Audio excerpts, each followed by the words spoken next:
So today we're going to talk about how to narrow down your experiential learning options and develop a plan for your time at ULN. So we haven't really expanded what you can do for experiential learning, which is great. It is excellent to have options, but with those options also sometimes come a little bit of anxiety or like feelings of, like how do I actually choose?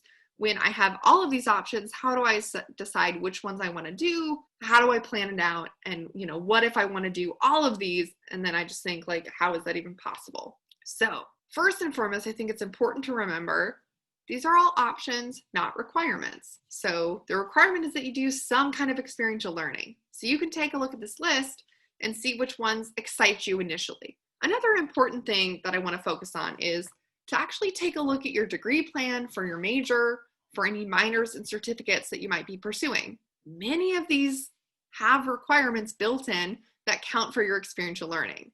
So take a look. Do you have capstone or practicum requirements coming up in your degree plan? These are often towards the end of your time at UT.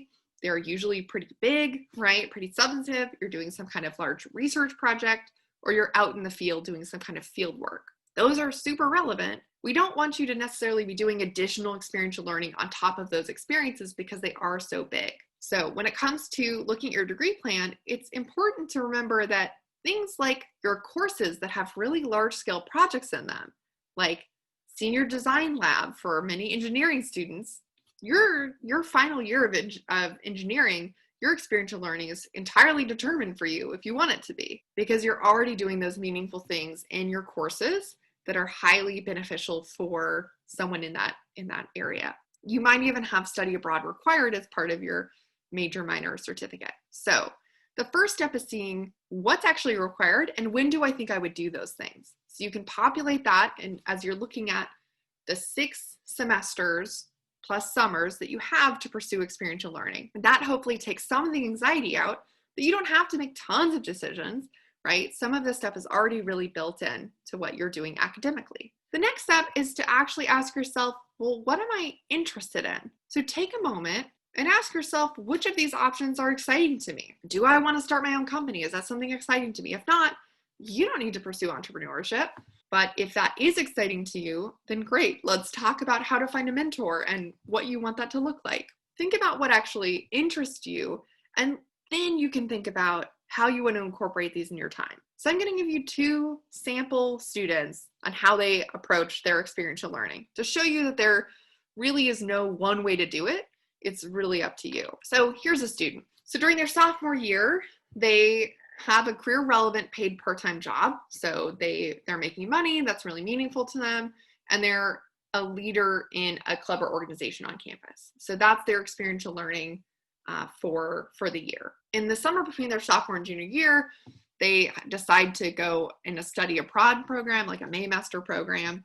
So they're doing the Maymaster and have an off-campus internship for the rest of their time during the summer. So that means that they might only need to do an on-campus internship or something one semester during their junior year, especially if it's a pretty busy year for them. Their senior year, maybe the summer between junior and senior year, they spend their time applying and participating in an off-campus internship.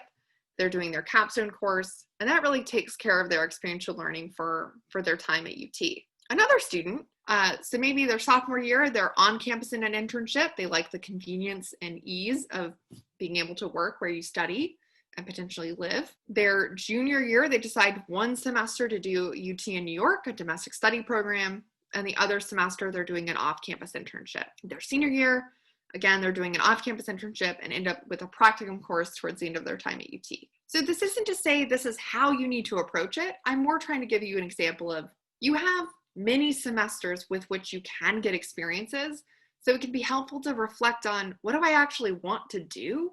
What experiences sound exciting to me? And then your ULN coordinator can help you in figuring out, how do I find a research opportunity? How do I get involved? How do I find a mentor for entrepreneurship? So know that you're not alone in this process, and we're here to help. We hope that the experiential learning requirement doesn't feel like this burden or thing you have to do, but instead is like an incentivized way of getting really meaningful experiences and doing the things that you already want to do at UT.